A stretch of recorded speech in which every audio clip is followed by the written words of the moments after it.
Hello, I'm David Burnett. I'm a PhD student in computer engineering. Hello, I'm Alex Goebel. I'm a senior in computer engineering. Hi, this is Tanushree Gupta. I'm first year master's student in computer engineering. And there's one more member who is not currently with us right now. Her name is Shravani Siripalli. Our project is a literature survey, so we'll be doing an overview on the feasibility of the machine learning and automated UI testing. Our problem statement In our problem statement, what we are trying to accomplish is we are trying to see if the machine learning is effective in terms of automated UI testing. So you will ask, what is UI testing? What is machine learning? What is automated testing? So that's what I'm going to clarify now.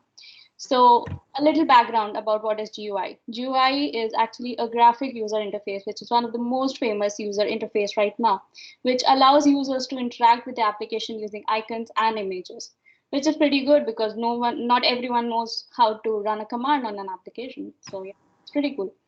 The second one is, what is machine learning? Machine learning is currently probably the hottest topic right now in research area.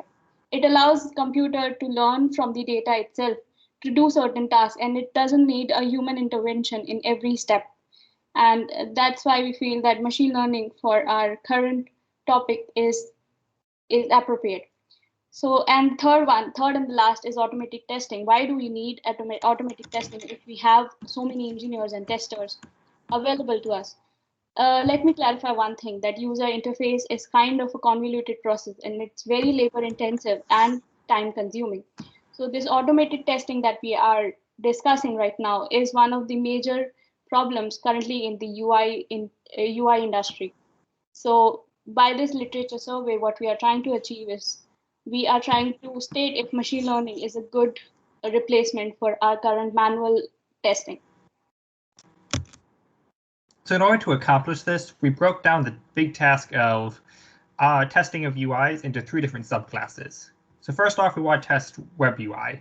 Web UI is just any website you might have used, such as Facebook or Twitter, which you can run either on your computer or on mobile. The second class is desktop UI, which is any downloaded program, such as the Zoom client, Microsoft Teams. And the final category is mobile UI, which is any apps you've installed on your phone. This could include the Facebook app as opposed to the Facebook website, or some things that are exclusive to apps such as Snapchat. Within each of these classes, we also want to look at three different types of testing. So the first type is the classical manual testing, which is where you hire someone who just goes through either a test plan or some other set of criteria to determine if this UI works.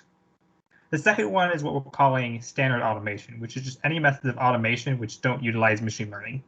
And then finally, we're going to research machine learning automation, which is, of course, automation using machine learning.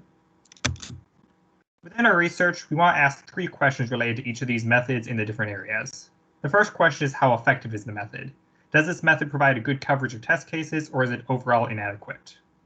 The second question we want to ask is, how efficient is this method? So that means, is it inexpensive to run this test? Is it going to take a very long time to run these tests? The final question is, how practical is this method? Is this something that you can easily set up with just about any UI? Or is this something that's going to be really time consuming to set up tests and you might as well just be manually testing it?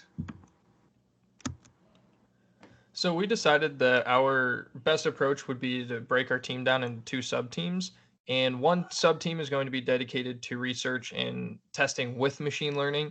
And then the other one is going to look into the testing methods that don't utilize machine learning. And we did this to try and get the teams a little bit more focused on certain topics to be able to dive a little bit deeper in them.